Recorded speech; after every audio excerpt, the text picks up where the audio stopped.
welcome all of you to our BioBuffs. We haven't had a BioBuffs meeting for a couple of weeks because we've had other exciting meetings, but we're back to BioBuffs again.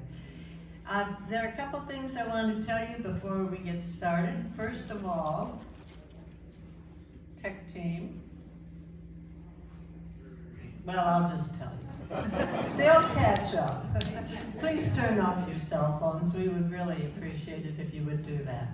Okay, I also want to tell you what's going to be coming up in the future, because after the meeting sometimes you guys just scurry right out of here and I don't get a chance to give my little pep talk.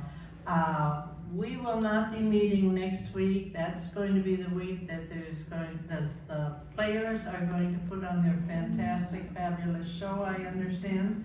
But the following week we'll be going again, and we're going to have Mike Lindquist. He's going to talk about Marjorie Merriweather Post. So be sure you come back for that one. And then at the end of the month, that would be the 29th, I believe, George Burscheid is going to tell us about General Pershing. So we have a military flavor going here. So anyway, I hope you can all come back for that. Today, we have almost new resident, well, fairly new resident, 6 months new resident, who's going to present for us. And I want to tell you, I'm so excited about having some new people come and talk to us. It's really great to have our little circle grow. Which reminds me of another thing I should say, and that is we have a few openings this summer. We try to keep it going all summer. So if any of you are interested in giving a presentation this summer, please come see me and we'll put you on the schedule.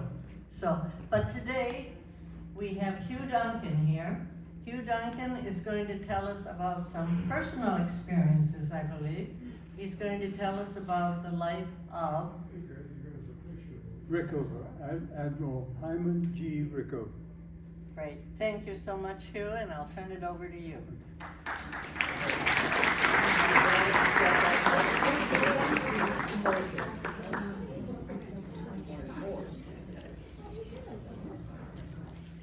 It was 63 years ago, in March of 1961, when I was waiting to go into Hyman Rickover's office in Washington, D.C. 63 years. I had a hard time wrapping my mind around that. Think back to where you were in March of 1961. John Kennedy had been inaugurated, our 35th president, 2 months before. TV was still in black and white. For the first time in a long time, Eisenhower was not in the news. I was 22 years old. I'd heard stories about the Admiral and about these interviews, and I was scared to death.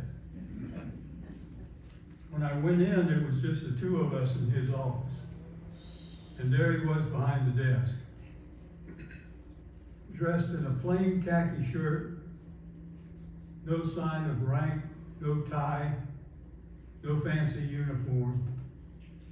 Boy, he sure didn't look like an admiral. Someone described him as scrawny, 5 feet 6 inches tall, 125 pounds. I think scrawny was a pretty good description. He was sharp-tongued, always demanding, frequently demeaning. As I said, I was scared to death. I'll come back later in the talk and tell you more about my meeting with the Admiral. That's what we all called him. There were lots of admirals in the Navy, but those of us in the nuclear power program called him the Admiral. So first of all, who was this Admiral Rickover? He's called the father of the nuclear Navy. And why is nuclear power important to the Navy?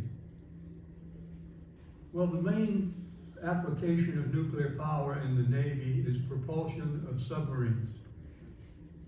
In a previous time, World War II and thereafter, submarines were powered by batteries.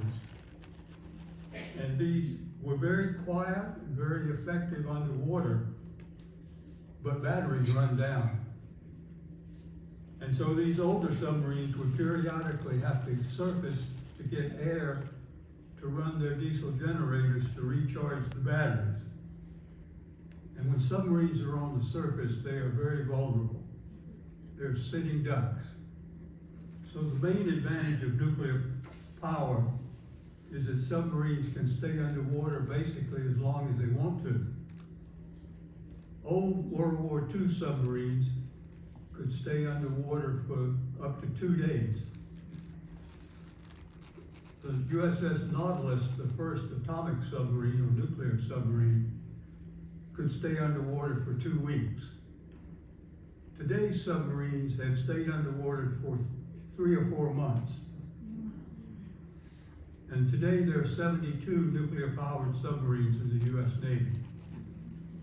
The last diesel submarine was built in 1959 and went out of service in 1990.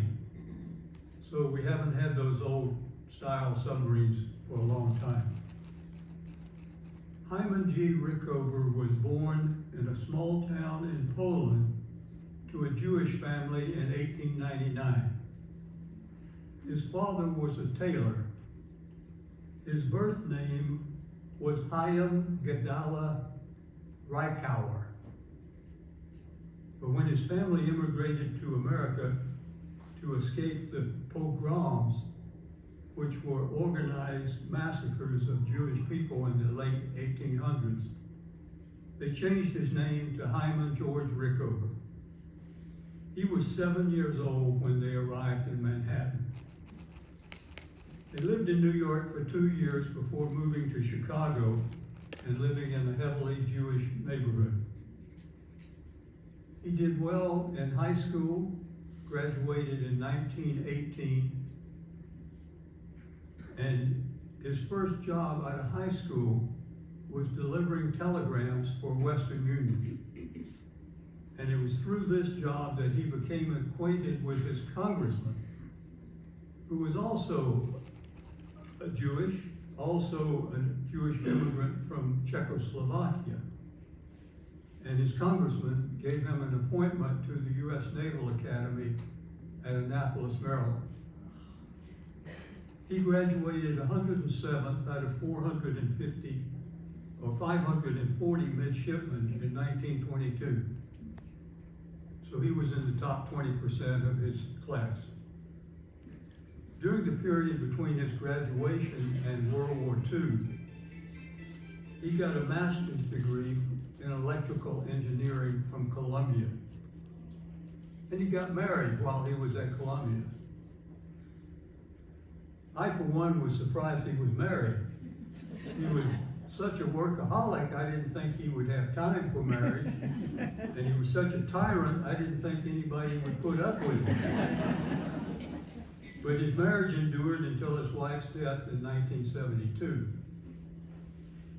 They had one child, a boy named John. Admiral Rickover remarried, or married again, at age 74 to a nurse he met while hospitalized. And they were together for 12 years until his death in 1986. Rickover's first 25 years in the Navy were pretty unremarkable, except that he impressed his superiors with his work ethic and always getting the job done on time and within budget. During World War II, he was never in combat.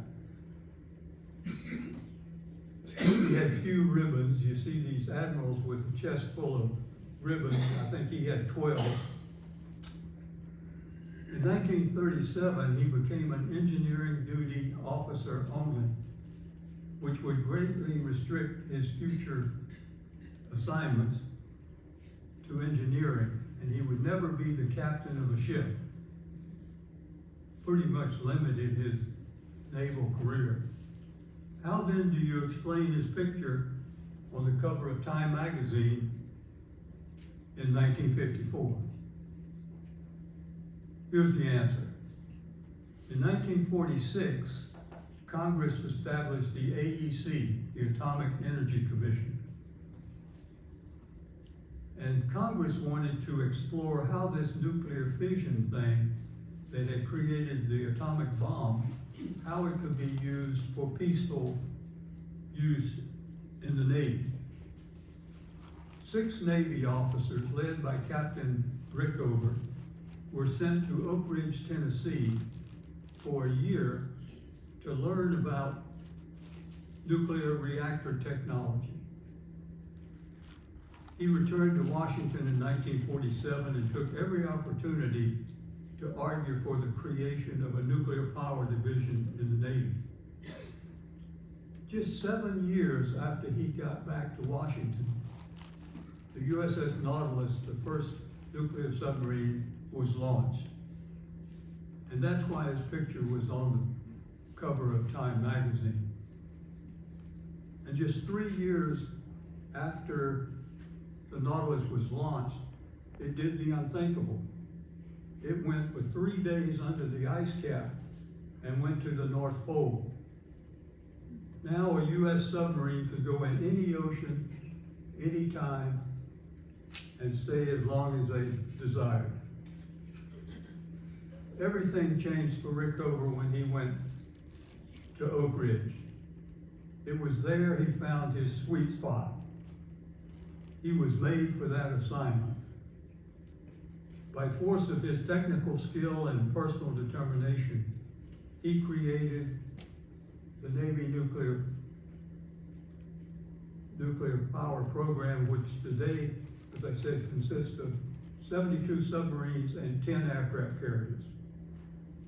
Many more have been built and decommissioned, and there's never been any public danger from the operation of a Navy nuclear power plant. That's because Rickover always demanded the best from shipyards, from vendors, from his people, and his petty officers. Here's a quote from the Time magazine article. "Too often for their peace of mind, Navy men and civilian scientists at this nuclear facility, and generally on the weekend or at night, the word spreads amongst them, the Admiral is here. All hands tense and quicken at the sight, at the slight, spare human tornado that whirls through the shop. Few jobs are done fast enough or well enough to suit Admiral Hyman Rickover, top flight naval engineer and leader of this strange new development program. His passage leaves a boiling wake of lacerated egos. It also leaves a feeling, even amongst the lacerated, that something special is happening.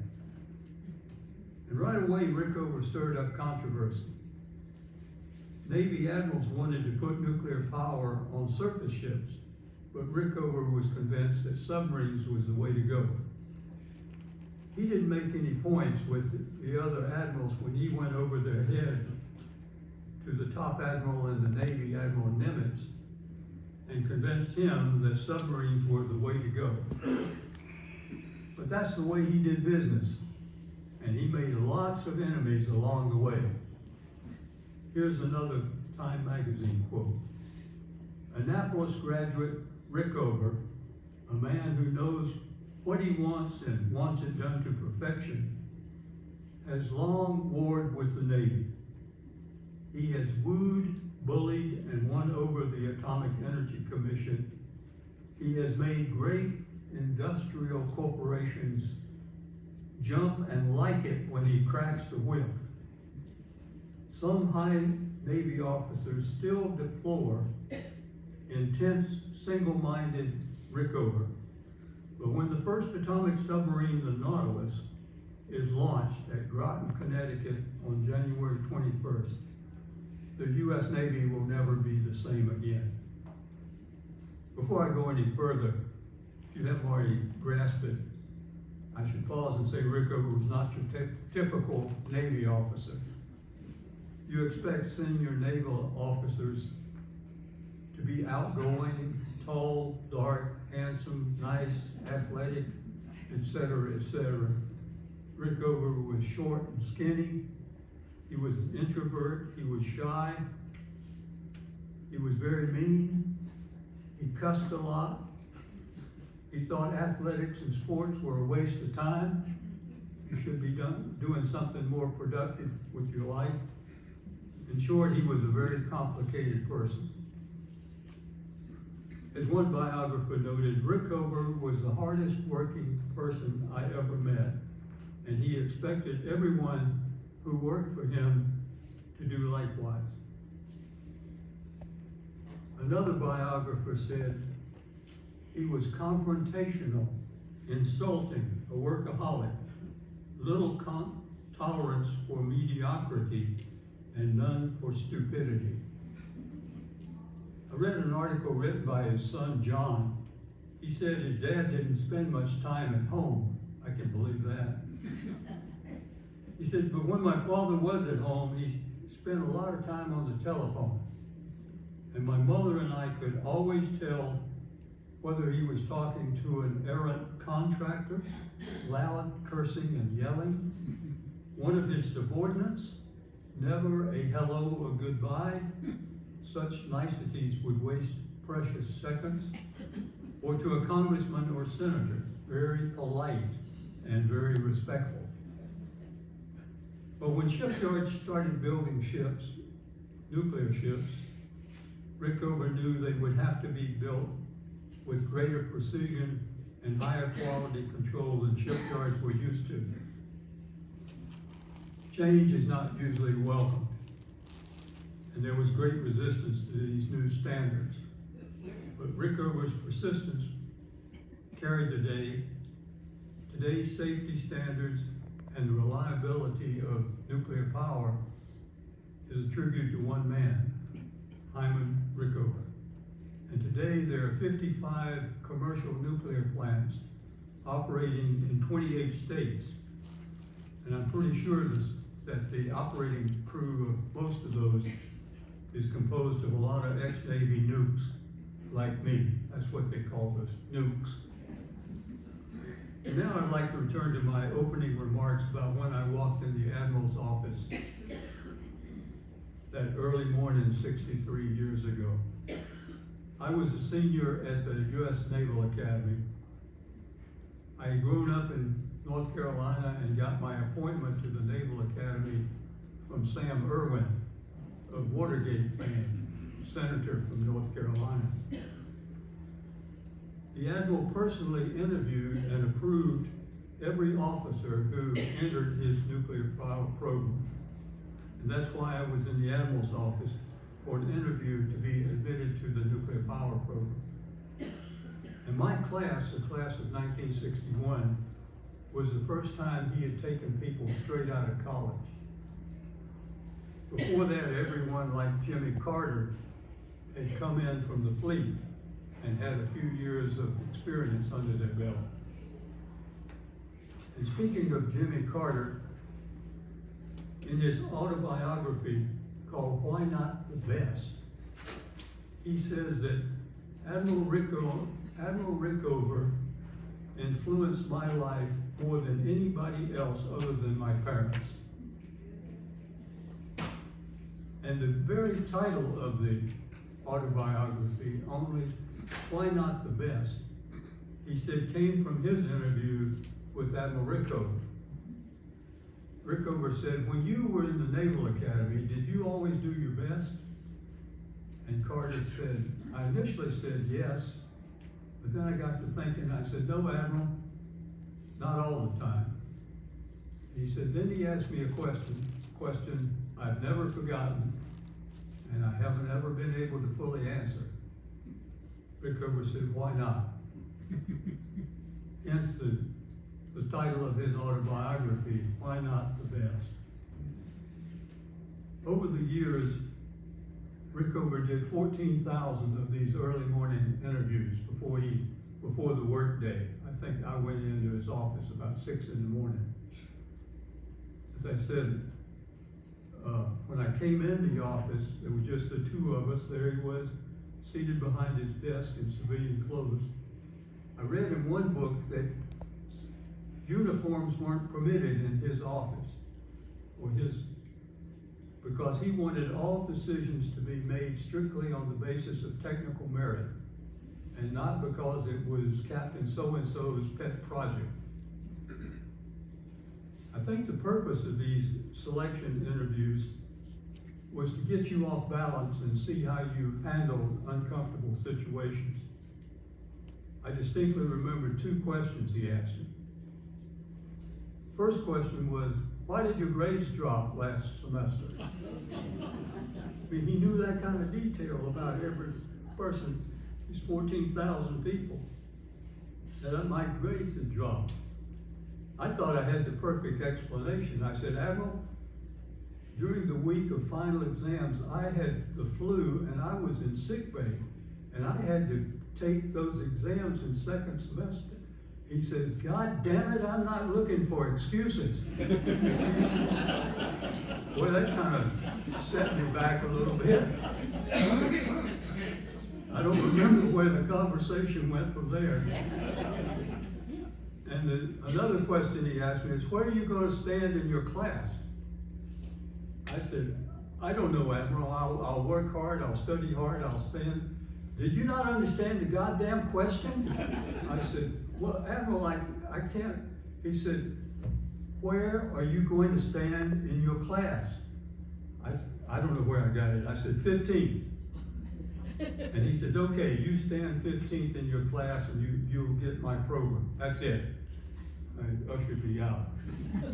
Well, I didn't quite stand 15th. I stood 29th. But I got into the program anyway. I think he just wanted me to give him a number to commit.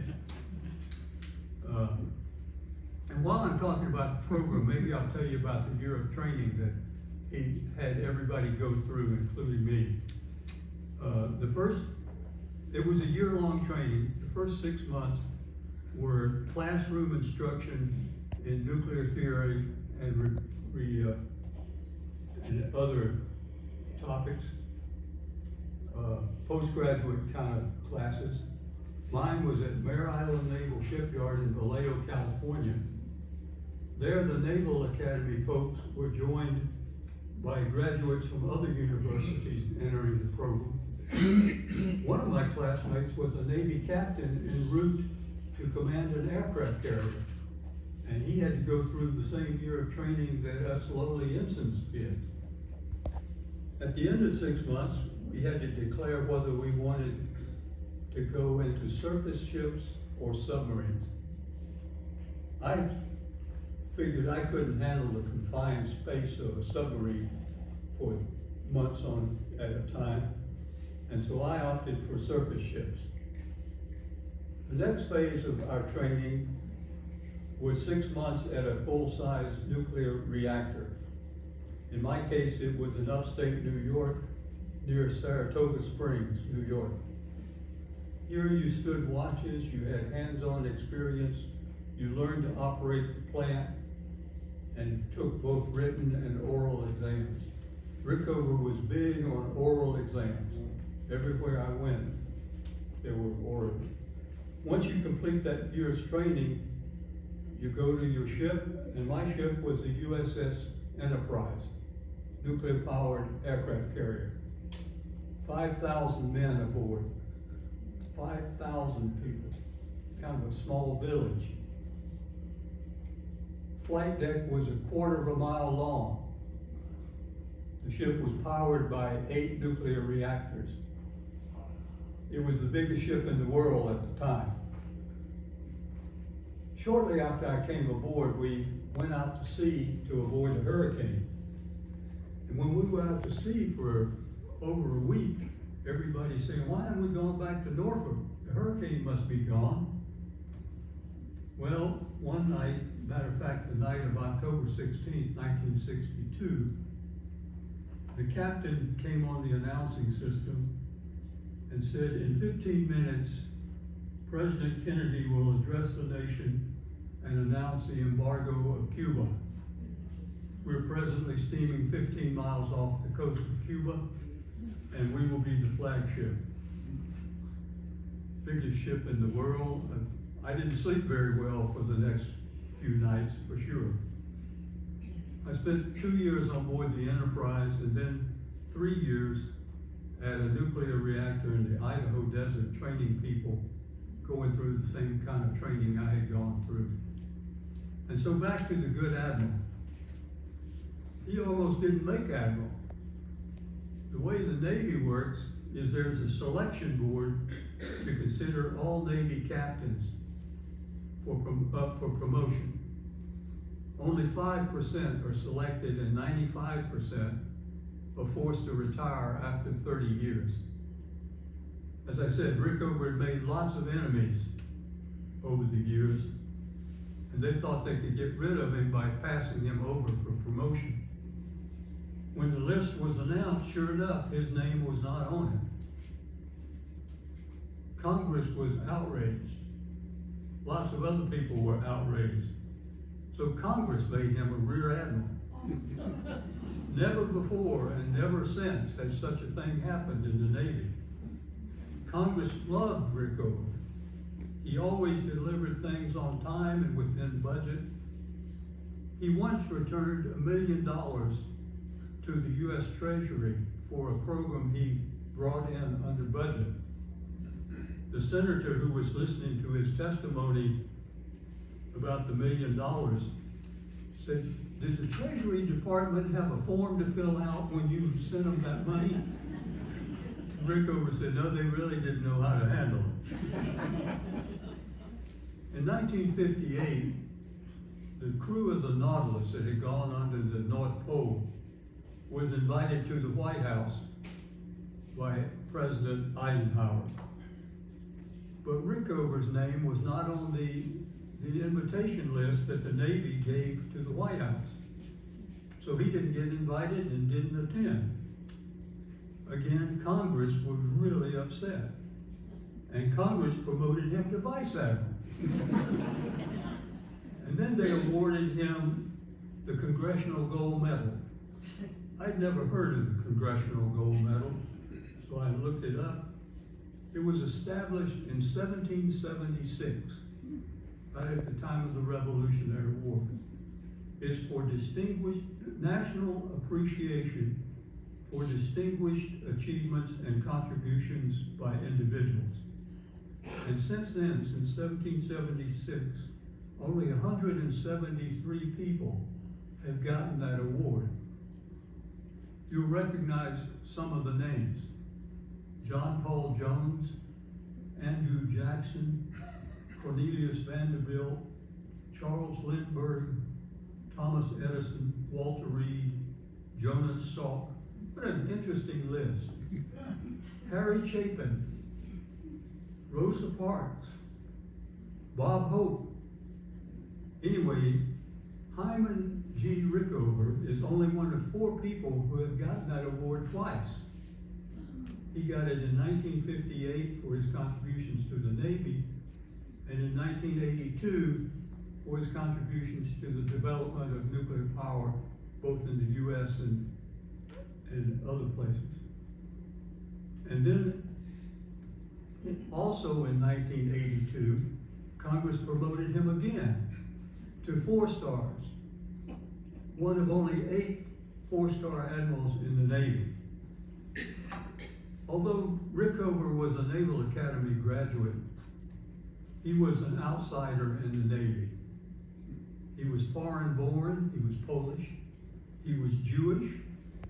As a matter of fact, he was the first Jewish admiral in the Navy. And he was not a team player. So he created his own team, the Nuclear Navy. And I was proud to be a part of it for 5 years. I'm sure I'm a better person today for going through the rigors of working under the heavy hand of Admiral Hyman Rickover. I've got one final personal story about the Admiral that involved me. The setting is a Navy training reactor on the Idaho desert in 1964. I'm the shift supervisor of the midnight shift of the reactor. It's been shut down for maintenance and it's getting ready to start up with more training. It's about 3 a.m. in the morning when I decided to take a tour of the plant. I stopped by the control room and saw they were pulling rods to take the reactor critical, which is how you start up the reactor. On my walk around the plant, lo and behold, I discovered the door to the reactor compartment, which was supposed to be locked, was standing open. I ran to the control room and ordered a shutdown. We had avoided a potential problem because we had never got critical, so there wasn't a problem. But when the reactor is critical, there's high radiation in that space, and the reason you lock the door is you don't want anybody in there. As a result of this incident, I had to put 4 of my best people on report for failure to catch the problem. And a week or so later, I would be going to captain's mast. That's M-A-S-T, not mass. Going with them, and I knew that the CO was going to throw the book at them. Captain's mast is when the commanding officer of a ship or a base hears the cases of enlisted people charged with committing offenses and awards punishment. I suspected they were going to be reduced in rank and thrown out of the nuclear program. Well, these had been serious mistakes. Well, on the day of captain's mast, lo and behold, Admiral Rickover happened to be on site. I didn't know this, but he and the commanding officer had lunch together. And the commanding officer, his name was Commander Yogi Kaufman. He later became Vice Admiral Yogi Kaufman. And while Vice Admiral, he wrote a book, wrote an article. And the title of the article is SOB or KOG. Well, you know what SOB is, and a lot of people thought that Rickover was an SOB. But Yogi had known Rickover for 31 years, and he knew that at times he could be a kindly old gentleman, a KOG.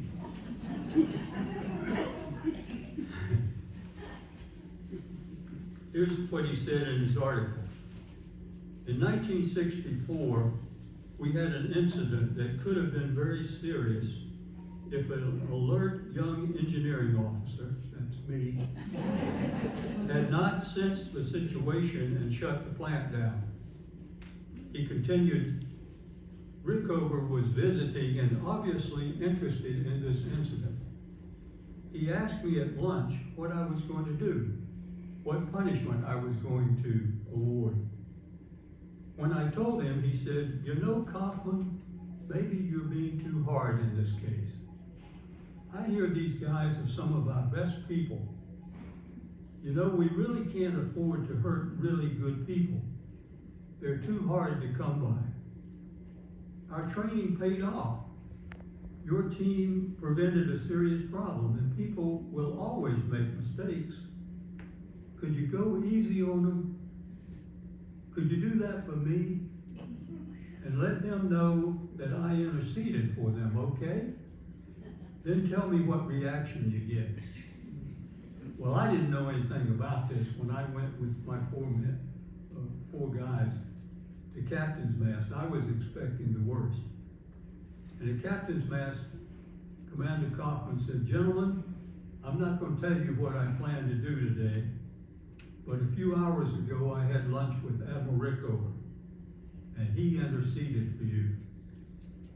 He then proceeded to give them what amounted to a slap on the wrist. Each was given a temporary reduction in rank, and if they kept their noses clean for 6 months, their rank would be restored. I was stunned. Some of these hardened sailors started to fight back tears. They were expecting the worst too. The word of what happened and that the Admiral had interceded for these 4 enlisted men spread like wildfire across the 1,200 troops at that site. No one on that base would sign up for a hate Rickover club that day. As my former CO said, you could almost cut off slices of blooming, surging morale and serve it up. And he said, when I called the Admiral the next day to report the results, Rickover said, now you see, will you agree that you can learn something from me? Well, when Rickover retired finally at age 82, it was not voluntary. He always had powerful friends in the House and Senate that had ensured he would remain on active duty long past the normal retirement age. But the Secretary of the Navy felt that Rickover's achievements were in the past, and he convinced President Ronald Reagan that Rickover needed to go. And so, in January of 1982, he was forced to retire after 63 years on active duty. He had served under 13 presidents, from Woodrow Wilson to Ronald Reagan. He served longer on active duty than anyone in the history of the U.S. Armed Forces. Shortly after his retirement, a party honoring Admiral Rickover was attended by all three living former presidents, Carter, Ford, and Nixon. They were all former Navy officers. On July 4th, 1985, Rickover suffered what was described as a serious stroke and was admitted to Bethesda Naval Hospital, and thereafter had a partial paralysis of his right side. He died a year later in 1986 at his home in Arlington. He was buried in a small private ceremony at Arlington National Cemetery. A few quotes from his obituary in the Washington Post. Admiral Rickover was a symbol of excellence. He often bulldozed his way through red tape and roadblocks. His energy and his flamboyance mobilized wide public and congressional support. I want you to look at the picture on the right over here.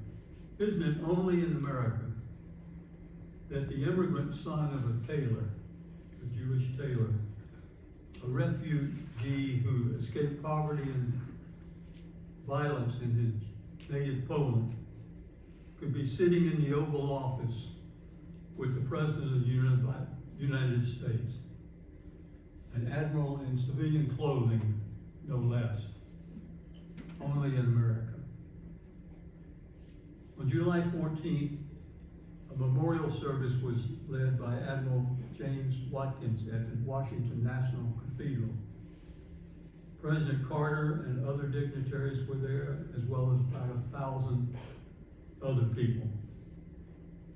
At the request of the Admiral's widow, President Carter read a sonnet by John Milton. The Secretary of the Navy said, with the death of Admiral Rickover, the Navy and the nation has lost a dedicated officer of historic accomplishment. In his 63 years of service, Admiral Rickover took the concept of nuclear power from an idea to the present reality. And then the Chief of Naval Operations said, most important, he was a teacher. He set the standards. They were tough. That is his legacy and the challenge he left to all who study his contributions. Rickover is buried in Section 5 of Arlington National Cemetery. And again, I'm very proud to have been a part of his nuclear navy for 5 years. Thank you very much.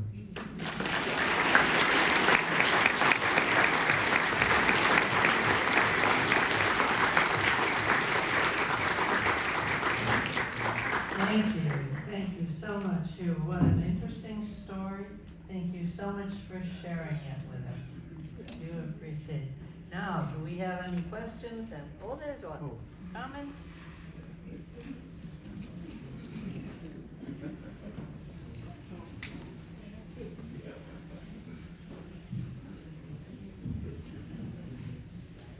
Go Navy. Beat Army. No, I'll tell my short Admiral Rickover story.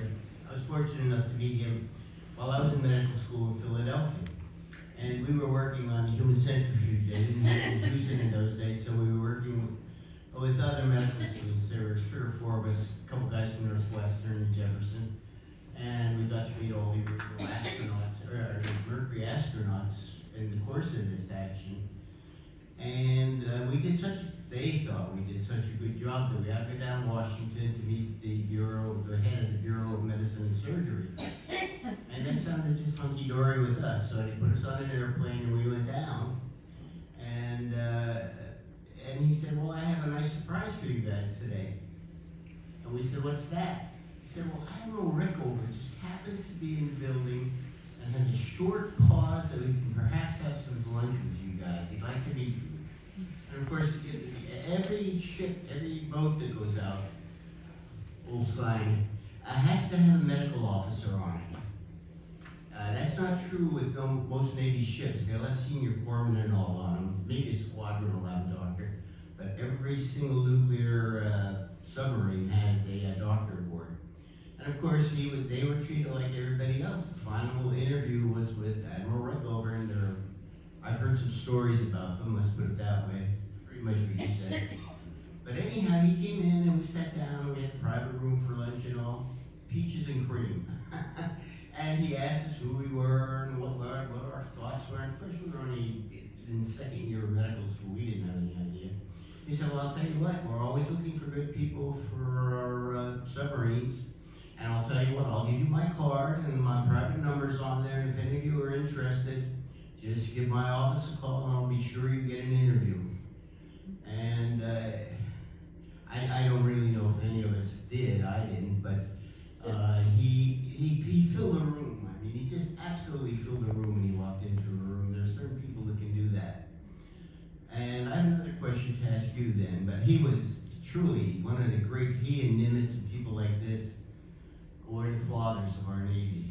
I mean, you get right down to it, and some other ones too, but when you were on the Enterprise, what years were you on the Enterprise?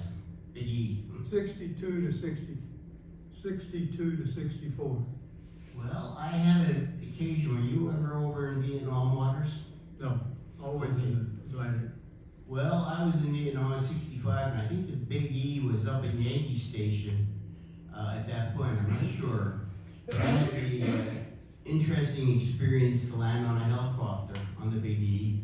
Get piped aboard, the whole business, and I was wondering who they thought I was, to be honest with you. But I understand they're going to build another carrier, another Big E, by the way, which I think is appropriate. And thank you for your excellent presentation. It's just, people don't realize, most people in this room don't realize, there's our deterrent to war right there. When you put those babies under the Arctic, Russians cannot track them very well to this day, from what I understand. And if a war, we don't want war. Everybody knows that.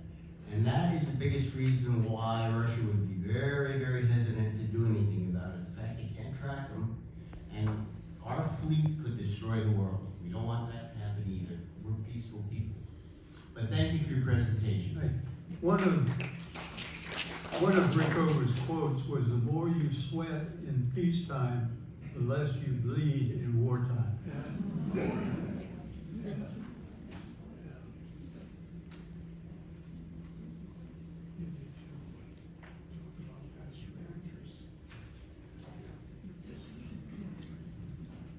My brother was a contemporary of yours. He served in the nuclear Navy.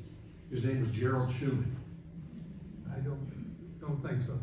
He served on, he was, I'm big, I'm tall. He was about half my size and twice as smart. But he served in the nuclear Navy. He was on a sub. Oh.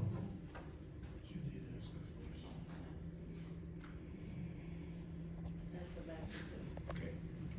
Well, thank you very much. I've been a wonderful audience. Appreciate it very much.